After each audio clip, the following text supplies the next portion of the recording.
Hello everybody, Weber here today. We're going to talk about the next system and possibly the next after this one system as well that will produce severe weather.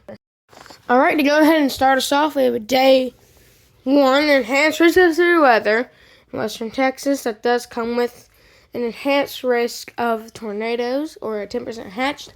Also expect very large hail in that enhanced risk for the day as well. And before we go to the day 2, 3, 4, 5 outlooks, we'll look at simulated radar for today. You can see here massive storms will attempt to fire in western Texas. You can see here, this is when they'll have their peak tornado potential most likely tonight through noon. So noon to midnight, peak tornado potential. You can see it becomes as you go on, becomes more of a linear mode, as you can see there.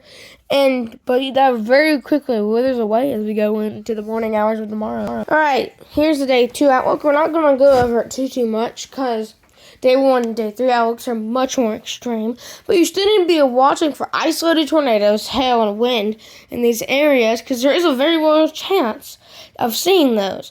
Because look, the SPC is still showing a tornado risk factor. It's 2%, but that is still enough to produce a tornado or two. Still watch it. Alright, so let's look at the day 3 SPC outlook. As you can see, we have a massive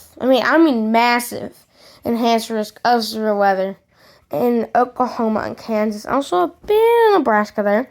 This will very likely get, I think it'll be very likely to get a 10% hazard risk. So, you need to be watching that very closely if you live in those areas. And we have this 15% chance or slight risk of severe weather.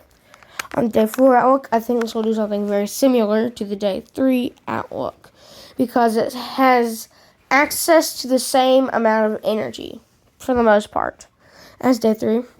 This one here, I think also will do the very similar thing to the day 4 and day 3 outlooks. This will very possibly have a decent chance of getting a 10% hazard risk of severe weather as we go in to... Alright, before we go, we're going to look at the models here.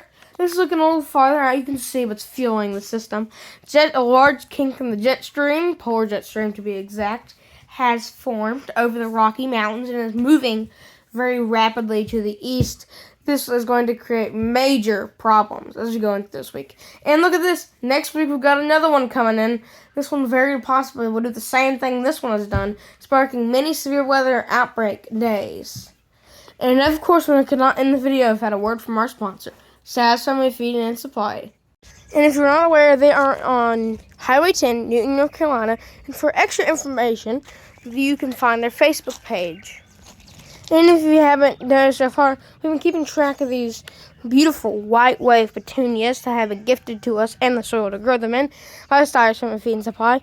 You can see here, they're just absolutely gorgeous. They just started to bloom like crazy all of a sudden yesterday, and they are becoming beautiful. I cannot wait till the summer we can post big updates on them whenever they become absolutely humongous.